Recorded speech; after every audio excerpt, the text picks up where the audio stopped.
Hey coach, even though we completely love our coaching businesses, the process of building, marketing, monetizing, and scaling, not to mention actually working with clients, can completely take a toll on our mental health. So I'm going to call it the pink elephant in the room and talk about it today. Today's video is all about learning how to practice self-love by implementing super simple mental health tips and self-care ideas so that you can nurture your mind, body, and spirit while you're navigating the ins and outs of building and monetizing your online coaching business. So if you're nodding your head like, yes, I need this, then stick around and hit that subscribe button because you, my friend, are a good manifester, and this is the perfect video for you.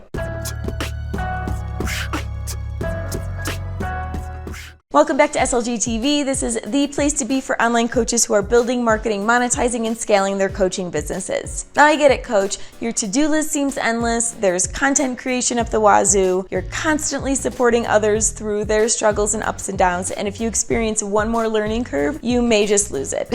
And that's not even including maintaining relationships and trying to show up as our best selves in our personal lives. So let's talk about it, friend, because even though you love your business, I have no doubt there's a lot on your plate.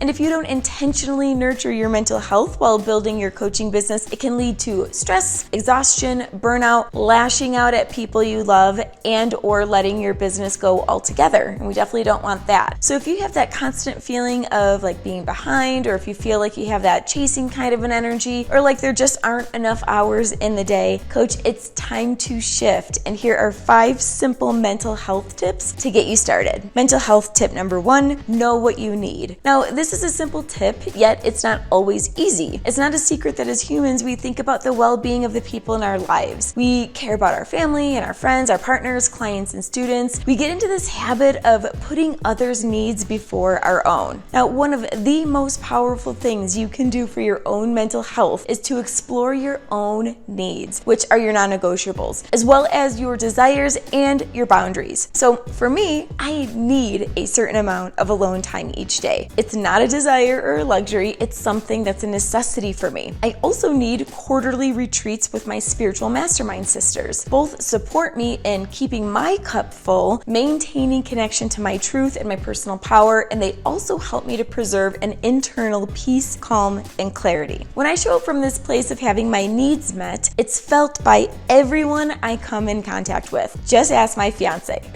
My clients seem to get better results, my fiance and I are more connected, and I have a sense of contentment and happiness in my everyday life interactions. Now, I didn't always know what support looked like to me. It was one of those things that I needed to try out and learn about myself. And support also looks different in different moments. So if you're thinking to yourself that you're not sure what you need or what fills you up or what support looks like to you or what supports you in feeling connected to your truth, then that's perfectly okay. You can start by filling up your self-care toolkit. And I'm not just talking about facials and massages, although don't cut those things out if that helps you to feel supported and connected. I'd like for you to do a self-exploration exercise and create a list of around 20 different things that you absolutely need to feel connected. Your list can be as simple as 1 hour of silence in the mornings or sleeping 8 hours in a day, and maybe that's including nighttime sleep and maybe even a nap throughout the day. Or something more expansive like creating a chores list for everyone in your household to help out more. Or maybe you could even take a day or 2 days throughout the month and get a hotel room so that you can have some alone time. Try to fill your list with self-love ideas and self-care ideas that you can implement daily, weekly, and monthly that will give you your time, energy, and mind space back. Then the next step is to start practicing your list every day and learn how to gently communicate your needs to others in your life. Now, as you start to give yourself the attention you deserve, you'll begin to notice a feeling of peace, which is your natural state in truth. And that, my friend, is my hope for you, that you feel that every day. Mental health tip number 2, don't put pressure on your business. Now, this is a huge one, coach. In the beginning, we're all revved up and we're ready to support the world and we're super pumped and excited. We have such clear visions of the end result, meaning the positive influence we're going to have and the people we're going to directly support and the money in the bank and the lifestyle of freedom. We can clearly see it, but we can't can't clearly see are all the large and small details and learning curves along the way that not only take time, they also challenge us to mentally, emotionally, physically, and spiritually rise into expanded levels of being. The being that's always been there, but got clouded by the persona or the ego. Now, friend, you're going to be navigating through different phases of your coaching business. There's the idea phase, the creation phase, the packaging phase, the marketing phase, and the enrollment phase. And there's a lot that needs to happen in between having an idea and enrolling consistent clients and students. The very worst thing you can experience is your business needing to make money, like yesterday, so that you can eat or pay your bills. This puts pressure on you, your business as a whole, and even a coach that you may be working with, which then shows up in how you create your messaging, your marketing, and your confidence in enrolling. So here's the mental health tip that will save you a ridiculous amount of stress. Give yourself double the time you think it's going to take to go through the phases of your coaching business so that you can do it with grace. If you're currently making money in a different way, continue that other stream of income until you're consistently making money in your coaching business. Give yourself the gift of feeling safe financially while you're building your business, and expect things to take a little bit longer than you anticipate, because they typically do. Overall, really just go in knowing that many things in your business are going to include a test period. And now that we're talking about this, I'd love to hear your experience. If you've ever found yourself in a place of like putting too much pressure on yourself or your business, comment below and let us know how you transitioned out of it. Mental health tip number 3, simplify your business model. Now, there's not just one way or one path to take in the coaching world. There are many, many options, which turns out to be many decisions for you to make along the way. In the beginning, it's a feeling journey. You're really feeling your way through to determine what feels natural, what feels aligned, and what feels simple. Now, yes, there will be learning curves and setbacks, but ultimately you're going to have to know yourself enough to determine if what you're doing is a misalignment or if it's just something that's testing your patience. This is how you build your unique business model, friend. So as you go through and you test out different models or methodologies, a huge goal is to delete more than you add to your coaching business.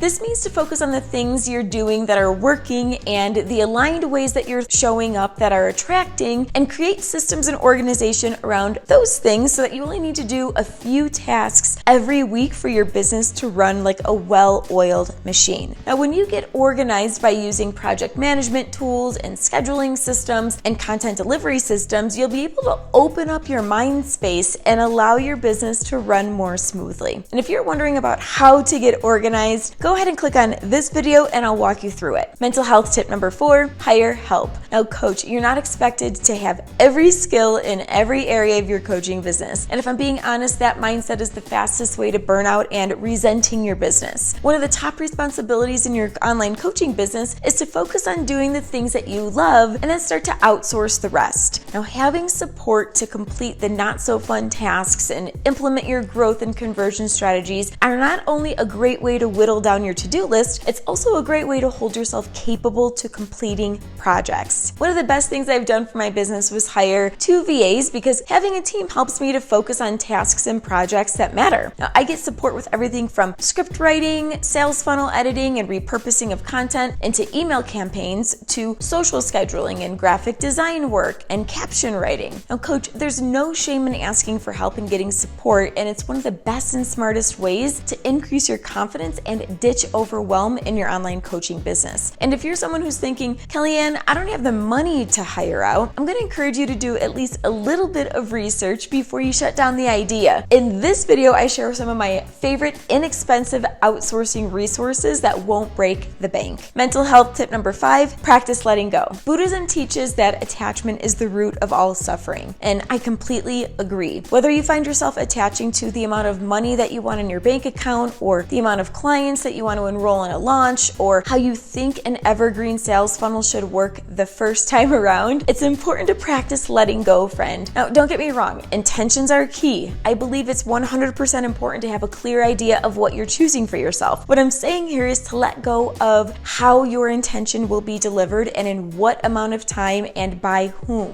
When you attach to anything, whether it's perceived good or bad, you create automatic conditions and fear. Conditions being things like, I can only be happy or feel safe or feel good enough when I have this thing. And oftentimes when you get the thing, you fear that it could be taken away or you'll experience loss. There's so many thoughts, emotions, people, places, things, and circumstances that we attach to, try to control, and create conditions around. And conditions come from small self. Connected self has complete confidence in its choices and unwavering expectation, knowing that the intention must manifest from the field of all possibilities that we're all living in. And connected self or higher self doesn't care how it comes to fruition. So in saying that, let yourself off the hook from needing to control every last thing that happens in your business and your life. Guide yourself into a space of silence and let the ideas and the knowingness of your intentions choose you. Then sit back, let go, take inspired action when you're called to it, and watch how it all unfolds. Now, these 5 mental health tips are ones that have been game-changing for me as I've navigated through the different phases of my coaching business. And if you have other mental health tips, we definitely want to hear about them. We're all in this together, friends. So go ahead and share any ideas and solutions that you might have as far as mental health tips below. Also, if you want to join a free community of online coaches who are all building their online coaching businesses just like you, I've created a Facebook group to support your journey and connect you with like-minded people. Go ahead and click that link in the description below to join that now. And lastly, if this video was just what you needed in your coaching business, please let me know by liking it below, subscribing, and sharing it with your coach friends. Until next time, keep building your empire.